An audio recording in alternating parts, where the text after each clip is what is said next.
This just in, man with incurable cancer finds himself depressed despite being in remission from it. More on this now. Man is me. I'm the depressed guy. Didn't want to bury the lead too much. So why do I find myself in this position now, despite being in remission for over 9 months, and why am I okay with it and potentially happy about it? Now, I know that might sound like a little bit of a paradox, being happy about being depressed while in the midst of said depression, but I'm trying to approach this with a big picture or long-term point of view, and so the fact that I'm even feeling this emotion right now is actually a step in the right direction for me, considering where I've been in the last year, or 6 if you really want to zoom out. Also, I don't want to assume that everyone who's watching this is familiar with myself or my story. If you don't know me, my name is Mike Lynn. I'm a stage 4 metastatic melanoma patient whose first diagnosis, stage 3C metastatic melanoma, happened 6 years ago. I was in remission for a while. I had a recurrence of stage 4 melanoma last year, and now I've been in remission for a while. You're caught up, and I'm still depressed. So given that history and the inherent assumption that anyone who's been dealing with advanced cancer for 6 years is going to be depressed a lot of the time, why is this different? Why is it important for me to highlight this bout of depression when I've been in remission for a while and I've escaped February without being diagnosed with cancer for just the 4th time in 6 years, which is pretty crazy when I say that out loud. Well, I'm a big believer that most of the time or at least I don't want to generalize too much, my emotions are there to guide me, and usually they're instinctually correct even if they're uncomfortable or I have to sit in the negative emotions to figure out what's going on. And given that I was diagnosed with cancer, like a year ago, and it's a pretty shocking and traumatic scenario, and I had to go through treatment, and it was very excruciating, and then I got into remission, and I was still probably in shock from the diagnosis, the fact that I'm feeling depression right now means I'm accessing my emotions, whereas I don't think I have been for the last year. I think I've legitimately been in shock for the better part of February to February. And so I like to refer to this time period, the one where I'm rediscovering my emotions, as kind of like a thawing period. It's almost like when you get diagnosed with cancer, you're put into this immediate fight or flight situation. Your only goal is to all of a sudden figure out what you have to do to survive, then try to survive, and if you're lucky enough and you do survive, then you have to recalibrate where you're at. So right now, I probably have been depressed for the better part of this entire year. It just didn't occur to me to address that because even though all the signs and symptoms are there, I had better shit to do. I had to get through treatment first. And these signs and symptoms aren't a mystery to me or anything. I haven't been a chronically depressed person in my life before cancer, and I actually don't think after cancer I've fallen into that category either. It's usually more acute depression. The fact is just that,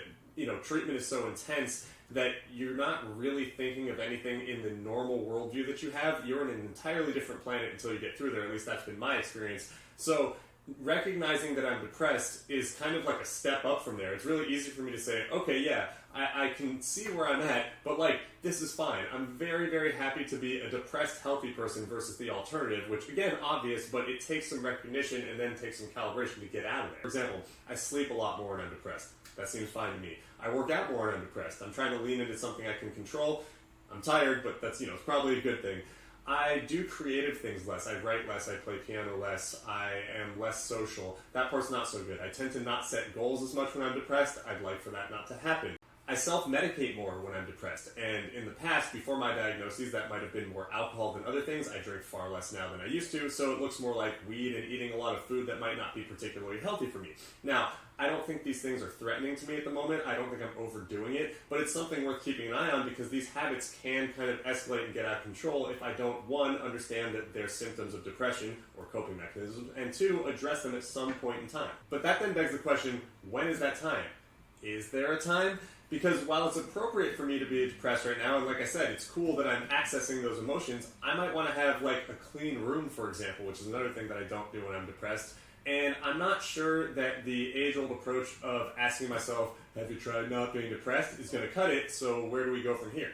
Well, to begin with, like I just joked about, you can't necessarily will your way out of depression, and like I said earlier in the video, I think my emotions are there to kind of guide me, to kind of show me where I'm at. And so, given the fact that it is entirely appropriate to be depressed, and the depression is stemming from this bigger picture holistic of what I've gone through and what my future kind of looks like, because even though I'm stoked to be in remission, and this is as good of a position as I could be, given a stage 4 diagnosis last year, I'm still a stage 4 cancer patient. It's still incurable, it's still sad, and I'm mourning that, and I'm grieving my diagnosis, and I'm grieving my past self, so this might just take some time. And provided that my remission stays somewhat durable and my body gives me the opportunity to, I'd like to just give myself that time. I'd like to be kind to myself. I'd like to not feel bad whenever I notice one of these coping mechanisms or I notice these symptoms. But that also comes with a little bit of a caveat, because at some point in time, if you're doing these things that you'd like to change and you're saying, oh, it's okay, you're depressed, like, when is it not okay to not be okay?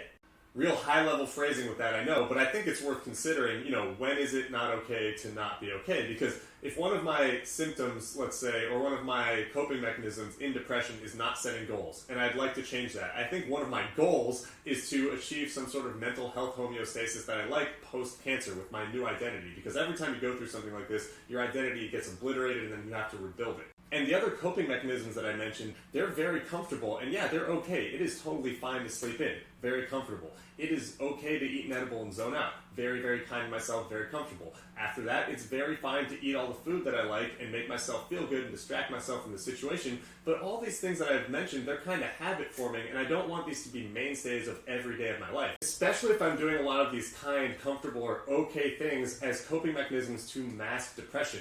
I don't want to feel forced to doing these things. I don't want to feel uncomfortable if I don't do these things. I want to have agency. That's another thing that cancer really takes away from you, is your agency and your lifestyle. And now that I have the opportunity, I'd rather not squander it, so I need to get out of this depression and become more dynamic.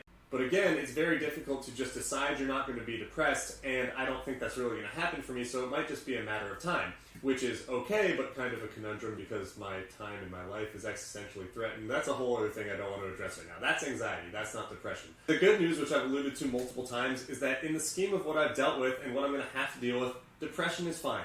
I'll get through it. It's not the end of the world. Stage 4 cancer, much worse than depression. Happy to just be dealing with this. And also, sitting here talking about it has made me feel a lot better. I say this almost every video where I get into an in-depth analysis of where I'm at emotionally, but just the ability to talk about my experience to this vlog and then kind of get ideas bounced back towards me, and or just hear myself ideate and kind of process it as I make these videos, super, super valuable. And everyone gets depressed, whether you're a cancer patient or not. Depression is a normal thing. So if right now you're watching this and you're feeling kind of down, no matter what situation you're in, know that we all go through it. You don't have to have stage 4 cancer necessarily. Everybody gets depressed, and we all have different ways of getting through it. Sometimes it is okay to not be okay, and right now that's the position I'm in. Eventually it won't be okay to not be okay. But that day is not today. Hopefully it's soon. I don't know. I'm sure I will tell you all about it. Until then, I want to thank you for spending your time with me today. It really helps grow this channel and broaden the conversation for myself, other cancer patients, and their loved ones. And if you want to like this video or subscribe to the channel, that helps a lot too. Otherwise, I'm just a happy guy who's depressed a little bit, or a depressed guy who's happy a little bit. Not sure, but either way, I'm signing off. Thanks so much. Bye.